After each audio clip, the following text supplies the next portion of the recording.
For this problem, we're going to solve a triangle where we're given two sides and one angle. So this is a side-side angle case. Potentially, there could be no triangles. There could also just be one triangle or even two triangles. To figure out which case that we are in, I'm going to draw a picture and label this information on it. I'm going to use this as my guide as to how the angles and sides relate to each other. So to start with, I want to draw, let's say, this angle A, which is 56 degrees. So I'll put angle A here. Now, if I want a 56-degree angle, maybe that will be something like this. Now, notice I'm not given anything about the length of C, which will be this side of my triangle. So I don't know how long this side is going to be, and I'll use a dashed line to indicate that this is the location of side C. I just don't know how long it is. Now, side B will be adjacent to the angle as well, which is here, and I do know that value, which is 13. So I can actually draw that in and label it. B is equal to 13. So I have a length 13, and my angle is 56 degrees. Okay, side A is 12, and that's going to be the side that goes from here down to here to create our other angle. I feel that 12 is going to be long enough to actually reach down to this side. So it looks like there's a good chance there's going to be at least one triangle. But just be careful about this. What I'm going to do is draw in this distance and call it X. I want to know how long X is, because if A is greater than this distance, that means it can actually reach down and touch this other side.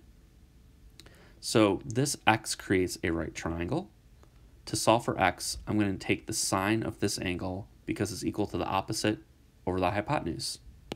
So that is sine of 56 degrees is equal to X over 13. If I cross multiply the 13 to the other side of my equation, I get that 13 times sine of 56 is equal to X. And if I type this into a calculator, again, being careful hopefully that we're in degree mode, I get that X is it's approximately equal to 10.8. Okay, this A is greater than this distance X. So that means it can definitely reach down and make it to this other side, creating a triangle that we can solve for. So I'm going to draw a picture of that thing. So what do we have? We have angle A, which was 56. B was 13. Okay, A was equal to 12, a little bit shorter than B, but it actually can reach down and make it to this other side, 12. And the only stuff that I don't know is, I don't know angle B, I don't know angle C, and I don't know the length of side C. So there it is. This is definitely one triangle that we can solve for. Before I go any further, there's going to be two triangles for this problem, and I'm going to at least draw the second one to get started with. So why are there two triangles? If we go back up to this picture, if we start here and go distance of 12, we can make it down to this side over here, creating this triangle. But you can also start this point, go a distance of 12 over here, and construct another triangle as well. So this is a case where we have two triangles. So here's the second one. We have an angle that is 56 degrees. B is equal to 13. And A is equal to 12. I can still draw angle B here and angle C here and side C here, but this is the second triangle that you get from this problem. So what happened was A was less than 13, but it was also greater than the length of X, meaning that it can go here and here, creating two distinct triangles. So to move forward in this problem, what I'm going to do is solve this triangle using the law of sines and see what we get. All right, with the information that we have in the problem, if we're using the law of sines, we can only solve for b. So that's going to be my first step. Let's see.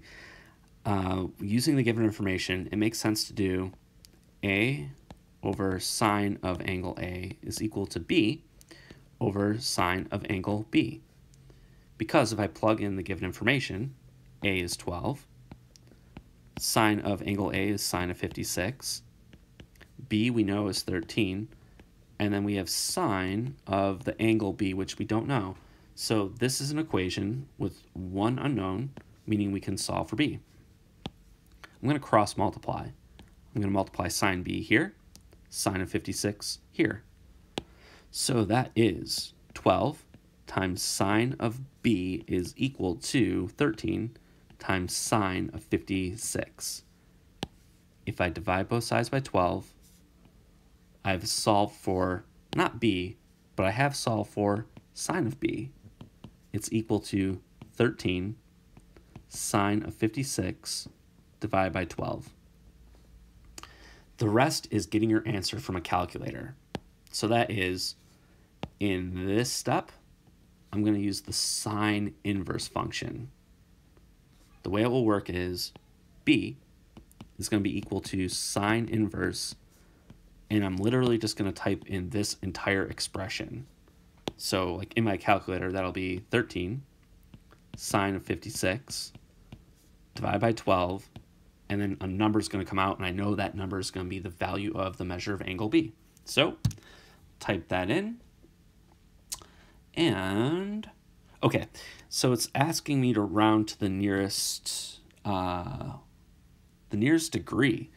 So that value for me is going to be 64. I got 63.9 approximately, but if we round to here, that 3 bumps up to a 4. So this is it. 64 is going to be the measure of angle B. And if you look at the two pictures, well, this angle is definitely greater than 90 degrees, so it can't be this picture. We just figured out this angle here. In fact, this is going to be 64 degrees. To continue with this problem, well, logically, I think the next place to go would be to figure out angle C, and then the length of side C, and I'll do that on the next slide. So here's the triangle with 64 in place of B. If we want to figure out C, I know that all the angles add up to 180 degrees. So if we subtract 56 and we subtract 64, what is left over will be the measure of angle C. And if we do that in a calculator, we get 60. So that is this angle up here. So to complete this problem, all we need to do is figure out, well, what is the length of side C? To do this, I'm going to use the law of sines. So that is, there's a couple of ways we could do this, but I'll do A over sine of angle A is equal to C over sine of angle C. If I plug in all of the given information, we have 12 over sine of 56 is equal to C over sine of 60. To solve for C, I can multiply sine of 60 to this side, and actually that leaves me C all by itself. That is 12 times sine of 60 divided by sine of 56 is the length of side C. So I can just do this directly in my calculator, and the value I get is, if I round to 1 decimal point, it's 2.0. So we did it. We solve for the triangle because we know all angles and the length of all sides. But what about this other triangle? So we still need to figure out that one. So to draw that one down here again, we had angle A, which was 56 degrees. The length of the side B was 13. But for the length of side A, it looked like this. It was equal to 12. So how do we figure out this angle? If you try to use the law of sines like last time, it's still going to give you 64, but what should this angle be equal to? So if you want to figure out this angle for the second triangle, the measure of B, it'll always be 180 minus the value that you got from your other triangle. This angle and the one from the first triangle, they should add up to 180 degrees. So in this case, B is equal to 116. And I mean, it looked like this was more than 90 degrees, so I feel like that matches up really well. Now, if you want to get the value for angle C, it'll be 180 minus A is 56, but this time you have to subtract 116 for the new angle B. And with these values, let's see, the value that we get is 8. So I'll leave it to you to figure out the length of side C. Basically, you'll do the law of sines again, but the big difference is when you're dealing with your second triangle, the angle that appears here for B, it'll be 180 minus the angle from your first triangle.